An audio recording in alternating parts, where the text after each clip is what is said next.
What's up, everybody? It's your boy Melv here in our classic trailer reaction review. And, well,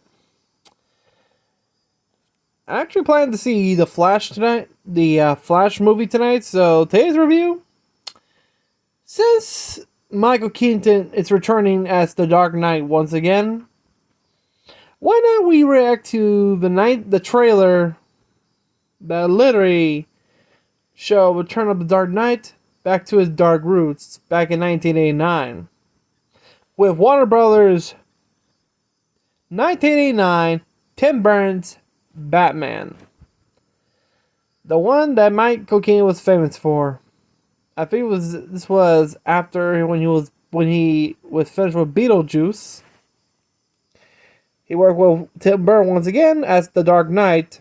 Well, twice. Once this one and in 1992 was his final one.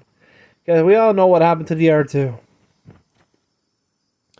And before we begin, did you subscribe? Did you hit the bell? If so, you want to you want to get nuts?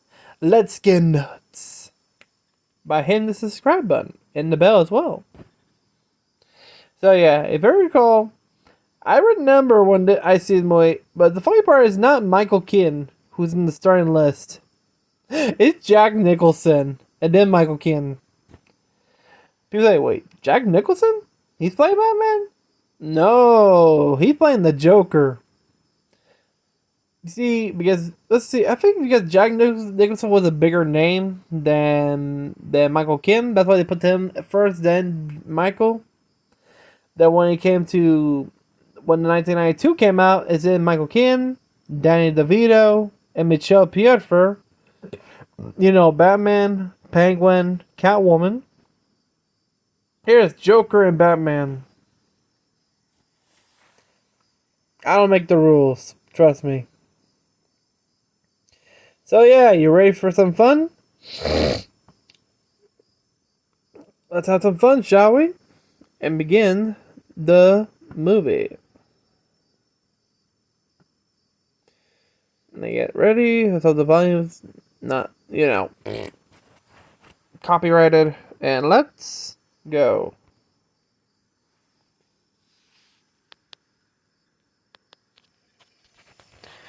Oh God. Look at that. Look at that animation. Wow. Old school Gotham.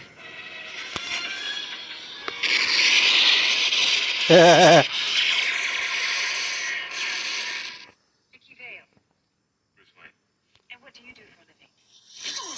kick ass. And fuck ass. Is there a 6-foot bat in Gotham City? Nice outfit. Oh, the old school Batmobile. I want to see that again.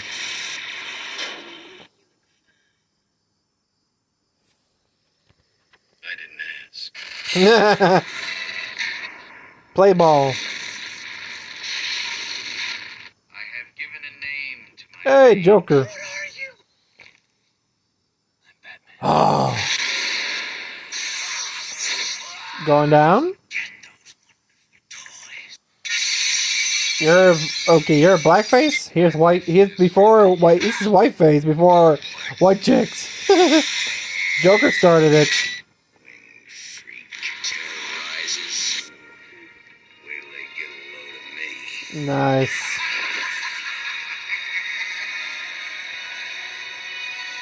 Yep. Well, I told you.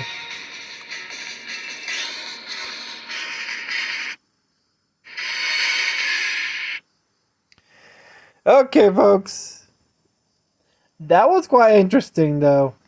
And remember, this is the 1989 trailer. And it's pretty dope. You can see how this... And the funny part is, I've never seen the trailer. I've seen the movies, but I've never seen the trailer. And watching it's like, wow. Even the models, the sets, this is before CGI. Everything is, matte paintings by IBM. Which, damn, it still holds good.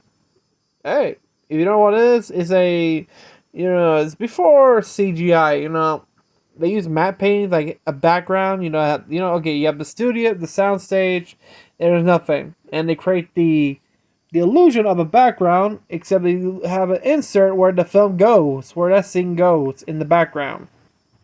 If you have noticed, you're saying Star Wars, where Luke and Leia are trapped in this shaft. Yeah, the whole thing is a matte painting. Where they're standing is the only set. Same with everything. If you see any movie that has like, oh, this view is awesome. Actually, it's a matte painting. Sometimes they actually have to use models or special effects to create that illusion. And some are a lot older, but still holds good. But I think I might play. Hey, how about we spice up the dose? Nah, I'm not gonna do it. But the 1989 Batman. Damn, I wonder how long it's been. Let me see.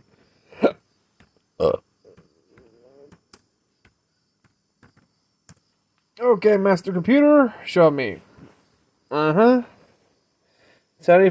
Rotten Tomatoes, and and still holds good. Nice. What?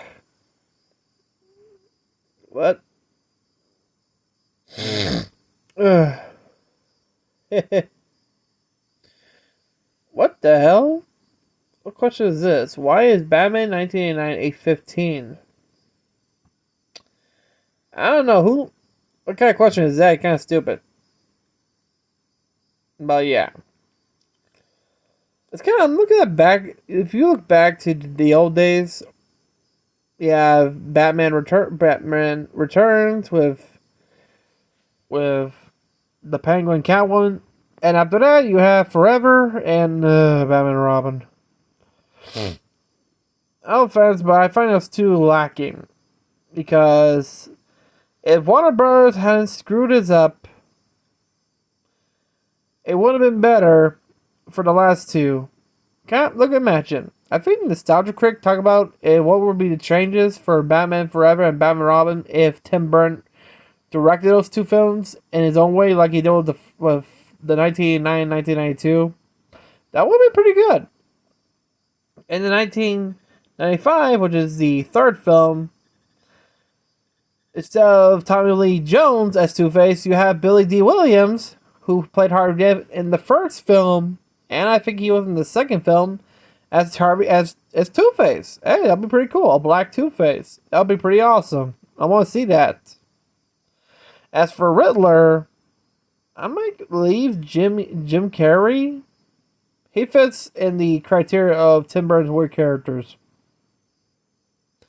As for Batman Robin, I think they did one if Sir Patrick Stewart played Mr. Freeze, because if you've seen the Batman the Animated Series of Mr. Freeze, he looks exactly like Patrick Stewart. Down to the voice. It's a different voice actor, but it sounds like him if you give him more colder. That'll be pretty cool.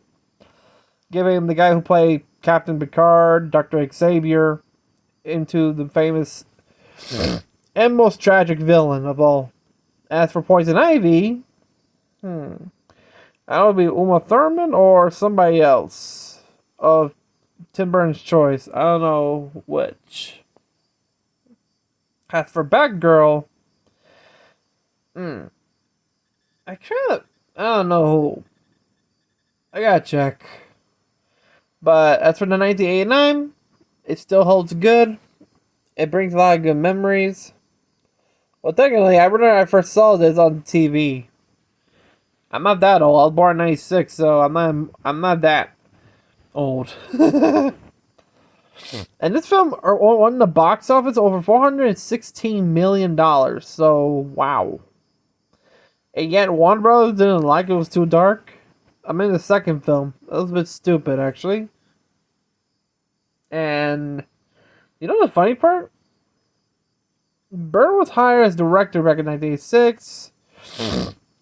And because, the success of Beetlejuice, it was not greenlit until the success of Beetlejuice including the tone. The tone and themes were partly influenced by Alan Moore and Brian Boland's Killing Joke and Frank Miller's Dark Knight Returns, which is actually pretty cool. I read read Killing Joke. Even have the animated movie. Nice. And also, the film primarily adapts from the Red Hood origin story of the Joker, but having Batman eventually causes the gangster Jack Napier to fall into the Axis chemical acid, triggering his transformation into the Joker. Batman creator Bob Kane worked as consultant for the film, so where's Bill, Bob? Huh? Where's your partner? The one who helped create Batman. Where's Bill? Yeah, people didn't know this. Bill also helped with Batman, but the problem is, Bob took most of the credit while Bill just get the scraps.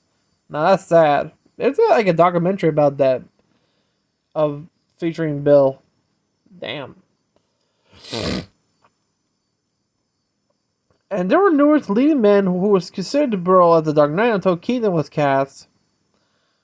And here it is, Keaton's casting was controversial since by 1988 he had become a typecast as a comic actor, and many observers doubt he could portray a serious role.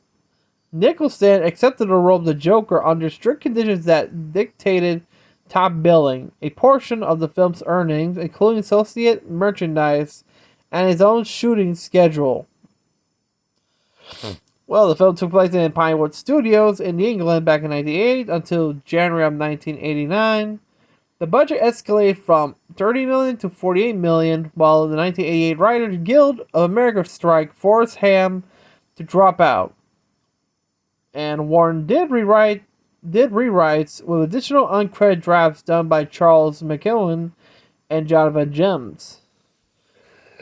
Which doesn't matter because Batman was both critically and financially successful, earning over $400 million in the box office total. And earned many awards, and also developed the success of the beginning of Batman the Animated Series that started from 1992 from 1995, which began the DC Animated Universe spin-offs.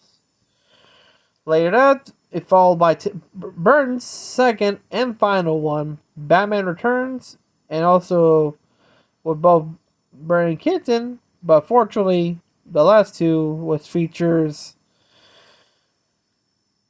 Unfortunately, they had to tone on the darkness, which is kind of like a BS move, which caused Batman Forever to suck, which stars Val Kilmer as the Dark Knight, and then Batman Robin with George Clooney as the Dark Knight.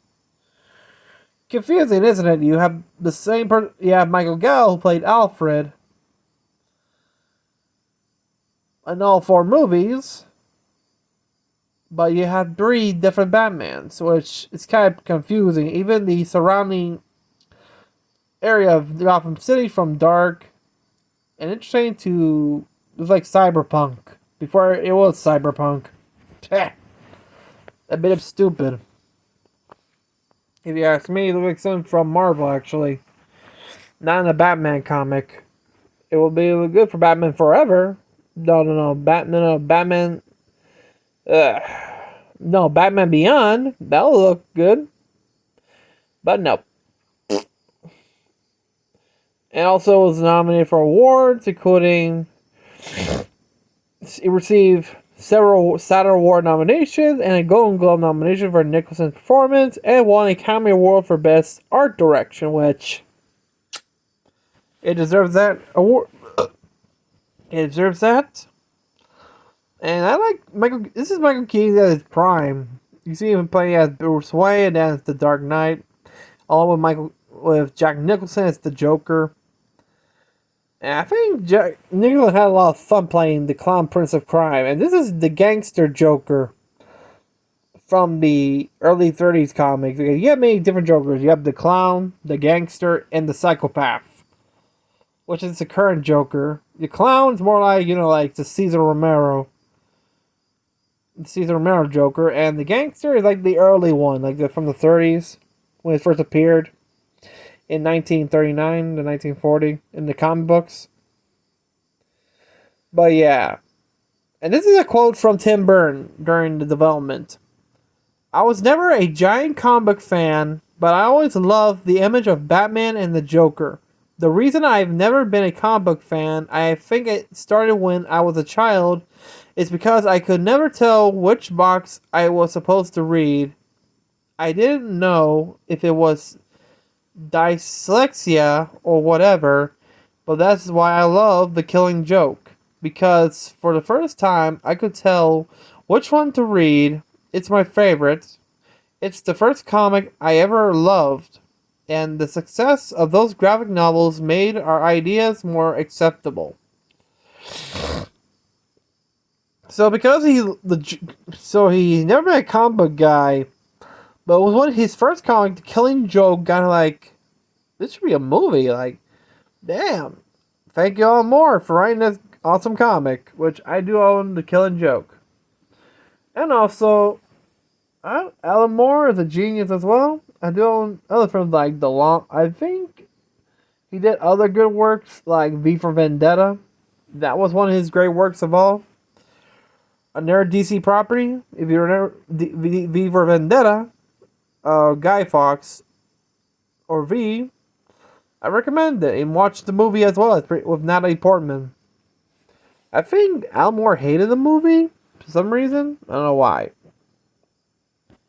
Of course, there's been some goofy roles. And it's been a lot of fun because, okay, Michael Keaton, okay, Tim Burton had some successful films. Like, I think his first successful film was the 1985 film Pee-wee's Big Adventure.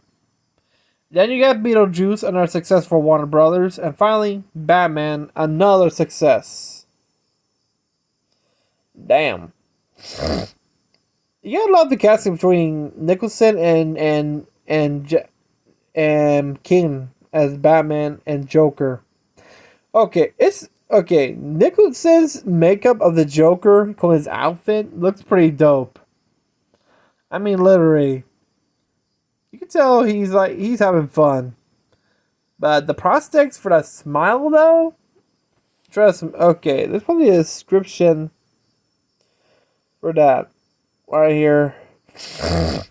Let's see.